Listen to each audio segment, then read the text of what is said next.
ମହାତ୍ମା ଗାନ୍ଧୀଙ୍କ ସମାଧି ପୀଠ କେଉଁଠାରେ ରହିଅଛି? ଆପଣଙ୍କୁ 5 ସେକେଣ୍ଡର ସମୟ ଦେଲି। ପ୍ରଶ୍ନର ଉତ୍ତର ଜାଣିଥିଲେ କମେଣ୍ଟ ବକ୍ସରେ ଲେଖି ଦିଅନ୍ତୁ।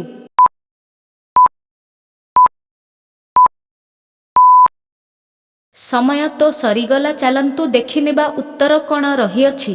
ରାଜଘାଟ, ଦିଲ୍ଲୀ। ଦିଲ୍ଲୀର ରାଜଘାଟରେ ମହାତ୍ମା ଗାନ୍ଧୀଙ୍କ ସମାଧି ରହିଅଛି। ଜବାହରଲାଲ ନେହେରୁଙ୍କ ସମାଧି ପୀଠ କେଉଁଠାରେ ରହିଅଛି? ଆପଣଙ୍କୁ 5 ସେକେଣ୍ଡର ସମୟ ଦେଲି। ପ୍ରଶ୍ନର ଉତ୍ତର ଜାଣିଥିଲେ କମେଣ୍ଟ ବକ୍ସରେ ଲେଖି ଦିଅନ୍ତୁ।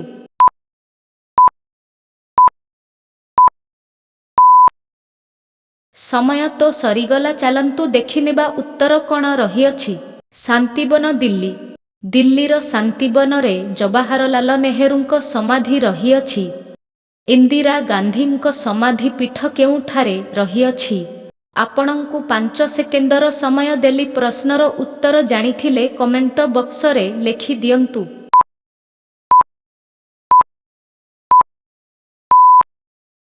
ସମୟ ତ ସରିଗଲା, ଚାଲନ୍ତୁ ଦେଖିନେବା ଉତ୍ତର କ'ଣ ରହିଅଛି।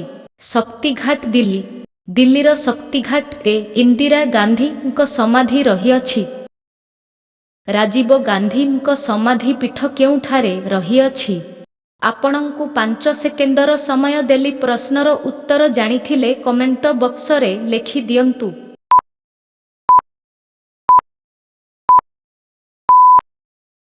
ସମୟ ତ ସରିଗଲା, ଚାଲନ୍ତୁ ଦେଖିନେବା ଉତ୍ତର କ'ଣ ରହିଅଛି। ବୀରଭୂମି, ଦିଲ୍ଲୀ। ଦିଲ୍ଲୀର ବୀରଭୂମିରେ ରାଜୀବ ଗାନ୍ଧୀଙ୍କ ସମାଧି ରହିଅଛି। ଡକ୍ଟର ରାଜେନ୍ଦ୍ର ପ୍ରସାଦଙ୍କ ସମାଧି ପୀଠ କେଉଁଠାରେ ରହିଅଛି? ଆପଣଙ୍କୁ 5 ସେକେଣ୍ଡର ସମୟ ଦେଲି। ପ୍ରଶ୍ନର ଉତ୍ତର ଜାଣିଥିଲେ କମେଣ୍ଟ ବକ୍ସରେ ଲେଖି ଦିଅନ୍ତୁ।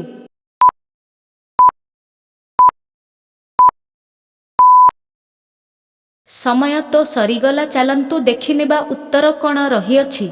ସଦାକୋଟ, ପାଟନା। ପାଟନା ସଦାକୋଟରେ ଡକ୍ଟର ରାଜେନ୍ଦ୍ର ପ୍ରସାଦଙ୍କ ସମାଧି ରହିଅଛି। ରବୀନ୍ଦ୍ରନାଥ ଠାକୁରଙ୍କ ସମାଧି ପୀଠ କେଉଁଠାରେ ରହିଅଛି? ଆପଣଙ୍କୁ 5 ସେକେଣ୍ଡର ସମୟ ଦେଲି। ପ୍ରଶ୍ନର ଉତ୍ତର ଜାଣିଥିଲେ କମେଣ୍ଟ ବକ୍ସରେ ଲେଖି ଦିଅନ୍ତୁ।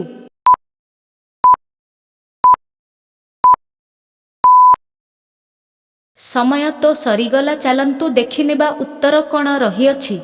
ଶାନ୍ତିନିକେତନ, ପଶ୍ଚିମବଙ୍ଗ।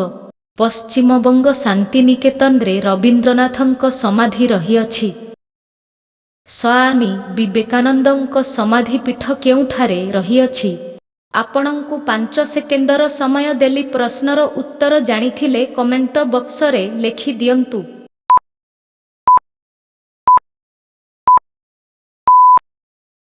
ସମୟ ତ ସରିଗଲା, ଚାଲନ୍ତୁ ଦେଖିନେବା ଉତ୍ତର କ'ଣ ରହିଅଛି। ବେଲୁର, ପଶ୍ଚିମବଙ୍ଗ। ପଶ୍ଚିମବଙ୍ଗ ବେଲୁରରେ ସ୍ୱାମୀ ବିବେକାନନ୍ଦଙ୍କ ସମାଧି ରହିଅଛି। ରାମକୃଷ୍ଣ ପରମହଂସଙ୍କ ସମାଧି ପୀଠ କେଉଁଠାରେ ରହିଅଛି? ଆପଣଙ୍କୁ 5 ସେକେଣ୍ଡର ସମୟ ଦେଲି। ପ୍ରଶ୍ନର ଉତ୍ତର ଜାଣିଥିଲେ କମେଣ୍ଟ ବକ୍ସରେ ଲେଖି ଦିଅନ୍ତୁ।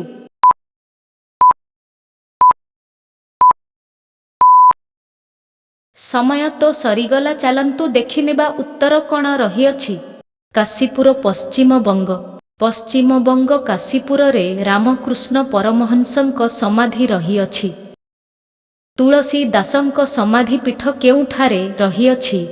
ଆପଣଙ୍କୁ 5 ସେକେଣ୍ଡର ସମୟ ଦେଲି। ପ୍ରଶ୍ନର ଉତ୍ତର ଜାଣିଥିଲେ କମେଣ୍ଟ ବକ୍ସରେ ଲେଖି ଦିଅନ୍ତୁ।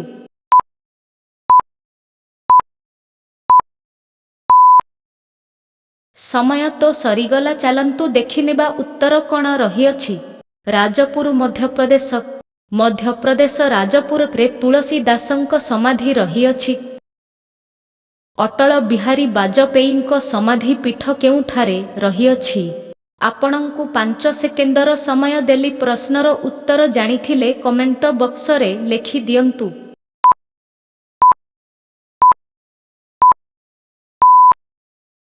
ସମୟ ତ ସରିଗଲା, ଚାଲନ୍ତୁ ଦେଖିନେବା ଉତ୍ତର କ'ଣ ରହିଅଛି।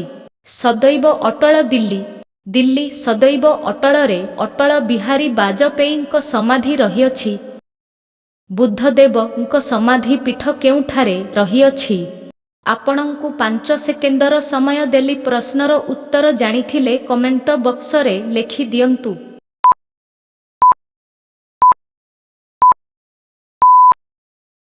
ସମୟ ତ ସରିଗଲା, ଚାଲନ୍ତୁ ଦେଖିନେବା ଉତ୍ତର କ'ଣ ରହିଅଛି।